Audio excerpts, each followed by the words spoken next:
Welcome back Tom rider king episode number 4। अगर आपने इस मानवा का लास्ट एपिसोड नहीं देखा तो उसका लिंक नीचे डिस्क्रिप्शन में है। लास्ट एपिसोड में एक बड़ा सा टॉम्ब अपेयर हो चुका था जिसको फोड़ने के लिए एक दो कंट्री की आर्मी भी आई हुई थी और उनकी लापरवाही का फायदा उठाकर जोहिंसू टॉम्ब के अंदर चला जाता है और ग्लेफ्स निशान पर अपने चाकू से अटैक करता है। जैसे ही जोहिंसू ने निशान पर अटैक किया तो उसमें से तेज रोशनी निकलने लगती है। नोटिफिकेशन खुलकर जोहिंसू को अवेयर करता है कि इसमें से तेज एनर्जी निकल रही है। वो एनर्जी उठकर काफी ऊपर तक जाती है जिस पर उन दोनों बहस करते हुए बेवकूफों की नजर भी पड़ जाती है और वो जल्दी से उसकी तरफ भागने लगते हैं। उन्होंने आकर देखा तो वहां पर एक गड्ढा बना हुआ था। लिंडा उसमें पत्थर डालकर चेक करती है तो वो पत्थर काफी अंदर तक जा गिरता है और आवाज करता है। ये देखते ही कियोशी उस गड्ढे के अंदर कूद पड़ता है जबकि जोहिंसू पहले से ही उसके अंदर जा चुका था और उसे दीवारों पर कुछ लिखा हुआ दिखाई देता है। कियोशी के पीछे पीछे लिंडा भी आ जाती है। वो किसी से कम थोड़ी है और उसे भी गड्ढे में आना ही था क्योंकि उस फोन वाले आदमी ने बोला था कि वो कैसे भी करके ऑब्जेक्ट को हथिया ले। तभी उन दोनों को कुछ आवाज आती है और जैसे ही उन्होंने पीछे मुड़कर देखा तो एक पानी की बड़ी सी लहर उनकी तरफ आ रही थी। वो दोनों बचने के लिए भागते भी हैं लेकिन वो लहर उन दोनों को अपनी चपेट में ले लेती है और वो दोनों डूबने लगते हैं। और वहीं जोहिंसू रास्ता ढूंढकर अंदर जाता है और उसे भी थोड़ा पानी मिलता है। जोहिंसू उसमें एक कीमती चाकू को डाल देता है और उसके डालते ही वहां पर एक बड़ा सा सांप निकलता है जो काफी खतरनाक था। वो अपना मुंह खोलता है और उसमें दो चाकू दिखाई देते हैं, एक सिल्वर कलर का और एक गोल्ड कलर का। वो बड़ा सा सांप सवाल करता है कि जोहिंसू का चाकू कौन सा है। उसकी बातें सुनकर जोहिंसू समझ जाता है कि ये वही फेमस स्टोरी है जो पूरी दुनिया में फैली हुई है कि एक लकड़हारे ने अपनी कुल्हाड़ी एक तालाब में डाल दी थी तो उसमें से चांदी और सोने की निकल आई थी। साफ शब्दों में बोले तो ये एक टेस्ट है ये देखने के लिए कि सामने वाला बंदा लालची है या ईमानदार। जोहिंसू साफ मना कर देता है कि उन दोनों चाकुओं में से उसका कोई भी नहीं है। ये सुनकर सांप को लगा कि वो एक ईमानदार लड़का है लेकिन जोहिंसू के मन में तो कुछ और ही चल रहा है। वो जानता है कि अगर वो झूठ बोलेगा तो सांप उसको खा जाएगा या मार डालेगा। वो बड़ा सा सांप अपना मुंह दोबारा खोलता है और उसका असली चाकू दिखाकर फिर से पूछता है कि क्या ये उसका है। जोहिंसू हाँ तो बोलता है। फिर वो एक चाल चलता है और सांप से कहता है कि वो अपने चाकू को देखना चाहता है कि वो असली है या नकली। सांप भी उसकी बात को मान जाता है और जैसे ही जोहिंसू उसको उठाने के लिए आगे बढ़ता है तो उसी चाकू से वो सांप के मुंह को चीर देता है। सांप कंफ्यूजन में पड़ा हुआ है, उसे समझ नहीं आता कि ये लड़का सही रास्ते पर था तो इसने धोखा क्यों दिया। इस बात पर जोहिंसू बताता है कि अगर वो इस टेस्ट को क्लियर कर भी देता तो इस बात की क्या गारंटी है कि जो इनाम सांप उसको देने वाला है वो बढ़िया ही होगा और इस बात के हाईली चांस हैं कि जो रिवॉर्ड उसे मिलने वाला है वो एक श्रापित टूल होगा। इसीलिए जोहिंसू चाहता है कि वो सांप हार मान ले और उसकी बात मान जाए लेकिन इस बात के लिए सांप राजी नहीं है तो जोहिंसू उस पर अटैक करने के लिए चढ़ता है और उसकी पीठ को स्लाइस करने लगता है। जो कोई भी टॉम्ब के अंदर की पहेली को सुलझा देता है तो उसको अच्छे अच्छे रिवॉर्ड मिलते हैं और वो टॉम्ब के अंदर वाले जानवरों के साथ दोस्ती करके काफी ताकतवर भी हो जाता है लेकिन वो ताकत उसको बीमार भी कर देती है। इसीलिए जोहिंसू नहीं चाहता कि ये ताकत उसको बीमार कर दे या उसको कोई और प्रॉब्लम का सामना करना पड़े। और रही बात दोस्ती की तो वो ये काम बिल्कुल भी नहीं करेगा और जबरदस्ती सांप से अपनी बात मनवा के रहेगा। जोहिंसू ठान लेता है कि अब वो सांप को इतना मजबूर कर देगा कि सांप को उसके सामने झुकना ही पड़ेगा। जो कोई भी टॉम्ब के अंदर वाले सामान का इस्तेमाल करता है उसके लिए कुछ नियम बनाए गए हैं जिसमें से पहला है एफिनिटी। जिसमें यूजर को इतना ताकतवर होना पड़ता है कि वो उस वेपन को चला सके।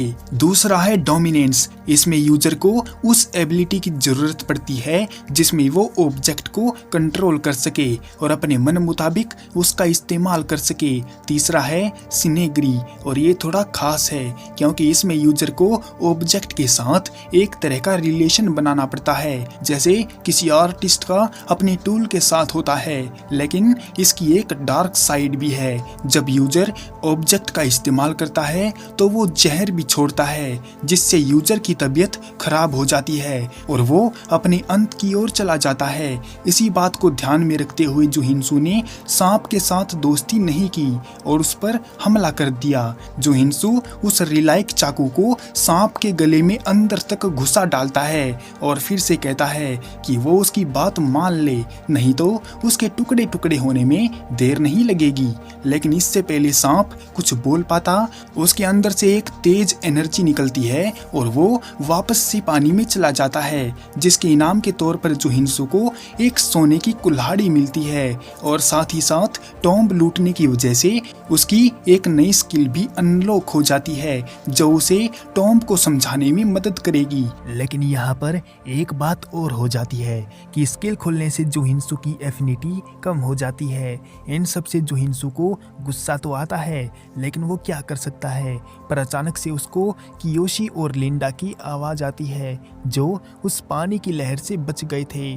उनके आने से पहले जोहिंसू छुप जाता है और कियोशी खुश होता है कि उसने पानी को ढूंढ लिया जिसमें सामान गिराया जाता है। उसके पास एक रिलाइक ऑब्जेक्ट होता है तो वो उसे ही पानी में डाल देता है, लेकिन उसके सामने कोई सांप नहीं आता, जिससे कियोशी थोड़ा परेशान हो जाता है। जोहिंसू उन दोनों को उस कीमती चाकू से टपकाने की कोशिश करता है, लेकिन तभी उसके सामने नोटिफिकेशन खुलता है और उसे बताता है कि जोहिंसू उसका यूज बस लिमिटेड टाइम तक ही कर सकता है, इसलिए वो ध्यान से उसका इस्तेमाल करे। जोहिंसू को लगा कि वो चाकू का इस्तेमाल तो नहीं कर सकता, लेकिन टॉम्ब को तो गिरा सकता है, इसलिए वो अपनी कार्रवाई करना शुरू कर देता है।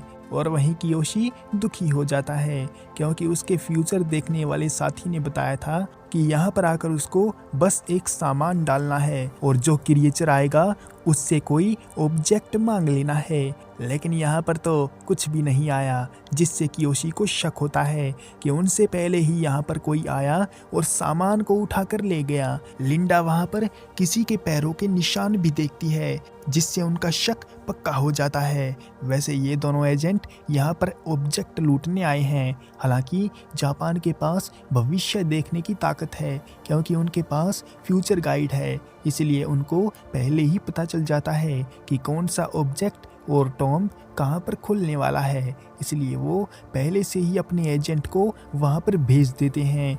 जोहिंसू सोने की कुल्हाड़ी का इस्तेमाल करता है और टॉम्ब को बंद करने का ऑर्डर देता है। पूरा का पूरा टॉम्ब हिलने लगता है और वो दोनों जान बचाकर भागने लगते हैं। जोहिंसू भी शॉर्टकट मारकर मेन हॉल के रास्ते वहाँ से निकल लेता है और सीधा अपने अपार्टमेंट जाता है जहाँ से टॉम्ब गायब हो चुका था और सब कुछ पहले जैसा हो चुका था। अब लोग भी नॉर्मल हो चुके थे और कोई भी डर नहीं रहा था।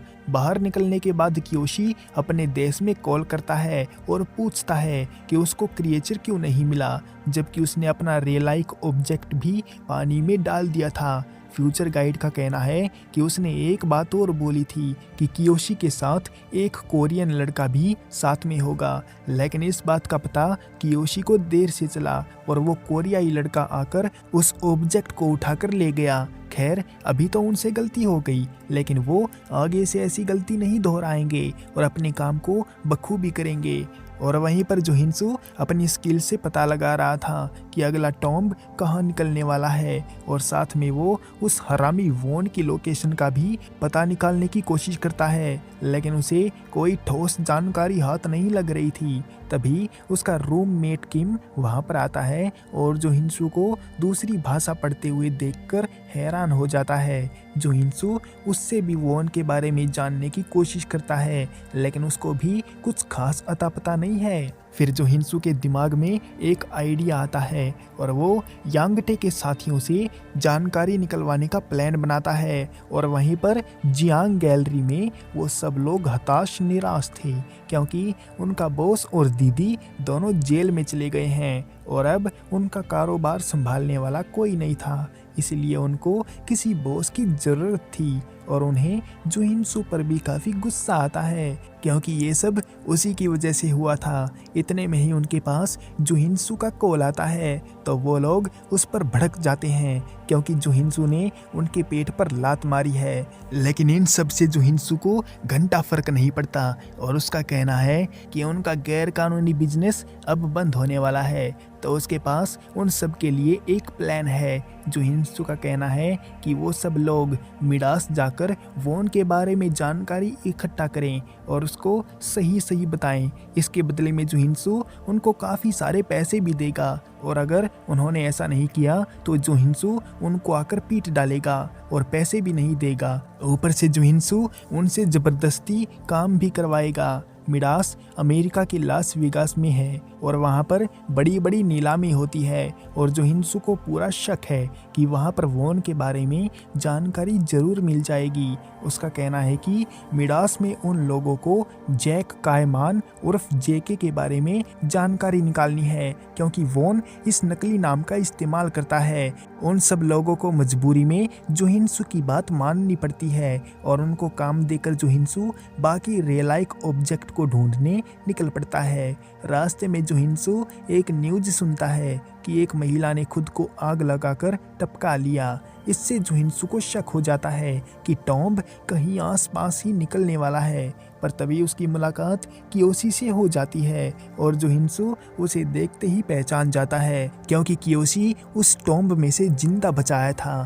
कियोशी उसको धमकाता है क्योंकि काफ़ी देर से जुहिनसू वहीं पर खड़ा था। उसको ज़्यादा बकवास करते देख जुहिनसू उसके मज़े लेने की सोचता है और जापानीज में उसके साथ बात करने लगता है। अपनी भाषा में बात करते देख कियोशी उसको अपना भाई बंधु समझता है और माफ़ी भी मांगता है। लेकिन फिर जुहिनसू कोरियाई लैंग्वेज में बात करता है तो कियोशी उस पर भड़क जाता है क्योंकि जुहिनसू उसको ट्रोल कर रहा था और ये बात कियोशी को पसंद नहीं आती। जुहिनसू महसूस करता है कि उसके पास एक रियलाइक है जिसकी एनर्जी को जुहिनसू काफ़ी तेज महसूस कर सकता है, लेकिन कियोशी उसको छुपाने की कोशिश ही नहीं कर रहा है। खैर जो भी हो, अब तो जुहिनसू उस रियलाइक ऑब्जेक्ट को हासिल करके ही रहेगा। अपनी बात का जवाब न मिलने पर कियोशी भड़क जाता है क्योंकि वो काफ़ी देर से उससे बात करने की कोशिश कर रहा था। पर तभी जुहिनसू उसके ऊपर बियर गिरा देता है और माफ़ी मांगता है। उसका कहना है कि बियर को उसने ज़्यादा हिला दिया था इसीलिए गलती से गिर गया। कियोशी अपने कपड़ों को ड्राई क्लीन करने के पैसे मांगता है लेकिन फिलहाल जुहिनसू के पास पैसे नहीं हैं और उससे बात को भूल जाने की विनती करता है। उसी वक्त जुहिनसू हाथ लगाकर देख लेता है कि कियोशी के पास 2 रियलाइक ऑब्जेक्ट हैं, लेकिन फिलहाल जुहिनसू उनको चुराने का प्लान टाल देता है। कियोशी का आईडी नीचे गिर गया था तो जुहिनसू उसको उठाकर देता है। इस बात पर भी कियोशी भड़क जाता है। उसे डर है कि कहीं आसपास लोगों को पता चल गया कि वो एक जापानीज एजेंट है जो कीमती चीज़ों को चुराता है या कलेक्ट करता है तो उसके लिए मुसीबत पैदा हो जाएगी क्योंकि कोई देश अपनी प्रॉपर्टी दूसरे को चुराने नहीं देता। खैर फिलहाल के लिए तो कियोशी को चिंता नहीं है क्योंकि वो जुहिनसू को एक आम सिविलियन समझता है। पर तभी उनको काफ़ी तेज और जोर जोर की आवाज़ आने लगती है, धरती कांपने लगती है। जुहिनसू झट से समझ जाता है कि टॉम्ब बाहर आने वाला है, इसलिए जुहिनसू जल्दी से वहाँ से भाग जाता है और कियोशी अपने फ्यूचर गाइड को कॉल करके बताता है कि टॉम्ब निकलने वाला है और वो वहाँ जाने के लिए तैयार है। लेकिन फ्यूचर गाइड उसको जानकारी देता है कि पिछले जिस लड़के ने सोने और चांदी की कुल्हाड़ी को चुरा लिया था वो अभी भी उसके पास ही खड़ा है। और एक और जानकारी जो काफ़ी अजीब है, उसमें बताया गया है कि कियोशी को आज के दिन शराब से दूर रहना है, लेकिन जुहिनसू ने तो उस पर बियर गिरा दी तो अब वो क्या करेगा। उसे काफ़ी गुस्सा आता है क्योंकि जिस लड़के ने उसको परेशान करके रखा था वो अभी उसके पास ही खड़ा था और आज वाले टॉम के लिए भी वो मुसीबत खड़ी करके भाग गया। खैर, उसे इस बात की खुशी है कि उसने उस लड़के का चेहरा देख लिया और अब वो उसे कहीं भी पहचान लेगा। फिलहाल के लिए इस एपिसोड को यहीं पर एंड करते हैं। क्या कियोशी अब कोई मास्टर प्लान बनाने वाला है और उसका फ्यूचर गाइड आगे उसको क्या बताएगा, और जो हिंसू को अगले टॉम में कुछ मिलेगा भी या नहीं, वो तो हम नेक्स्ट एपिसोड में देखेंगे। तब तक के लिए सायोनारा।